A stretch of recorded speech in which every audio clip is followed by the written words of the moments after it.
Good afternoon. This is Jyoti Sapru, psychological counselor.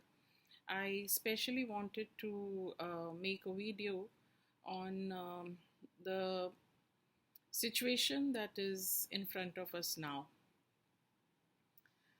I feel to a certain extent everything possible to protest and change the system has already been done and is being done for quite some time. But it's very important that we equip ourselves and our daughters and our girls, women in our family, to understand how we can be our own guardians. No family member, no friend, no state.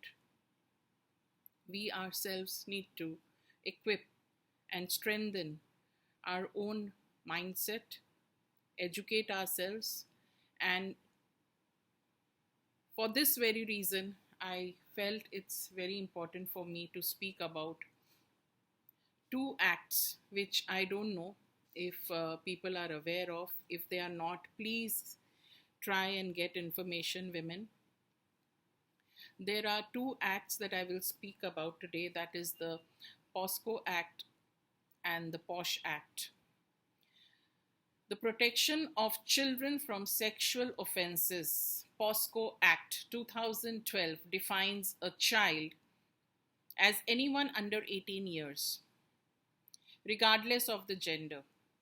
The POSCO Act includes guidelines for taking children to the nearest hospital or medical facility if they are victims of sexual offences. The 2019 POSCO Amendment Bill seeks to increase punishments to those who commit sexual crimes against children, including the death penalty for aggravated sexual assault. Please note this, that the Act will be amended to introduce the death penalty as punishment of offences of penetrative sexual assault and aggravated penetrative sexual assault.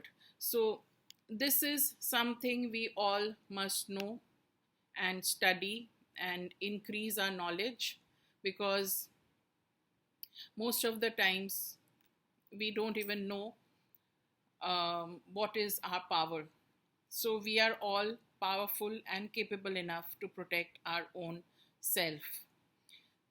In parallel to the POSCO Act, the Prevention of Sexual Harassment Posh Act at workplace in India places a significant responsibility on organizations to establish clear sexual harassment policies, prevention systems, and procedures for their employees.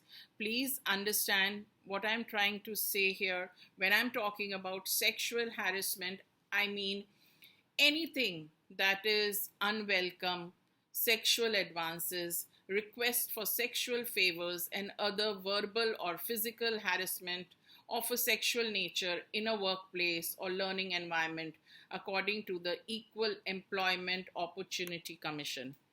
So, the employer will be considered non-compliant to the POSH Act if they fail to formulate a POSH policy for the organization, constitute an internal committee, create awareness about POSH amongst the employees, take action against the respondent of the sexual harassment case as per the recommendations of the internal committee.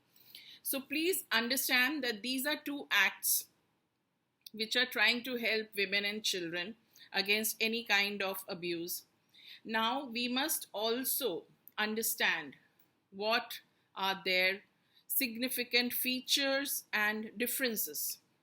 The Prevention of Sexual Harassment Posh Act of 2013 and the Protection of Children from Sexual Offences, that is the POSCO Act of 2012, are both laws in India that aim to protect women and children from sexual offences. So, the POSH Act is designed to help women fight sexual harassment in the workplace. It requires organizations to create policies, prevention systems, and procedures to prevent sexual harassment and holds employers responsible for taking action. The Act also requires employers to help employees file complaints with the Indian Penal Code or other laws. So it's very important that we understand what these acts are talking about here. Now, the POSCO Act, on the other hand, is gender neutral and addresses a wide range of sexual offenses against children, including penetrative offenses, non touch abuse, and pornography, stalking, and exhibitionism. So please understand that these are the main features that we are dealing with in the two acts.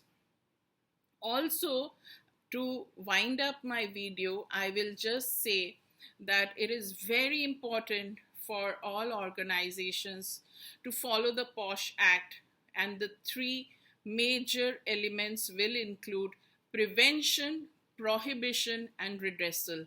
And I wish you all the very best and pray that we all stay safe and happy as is our right.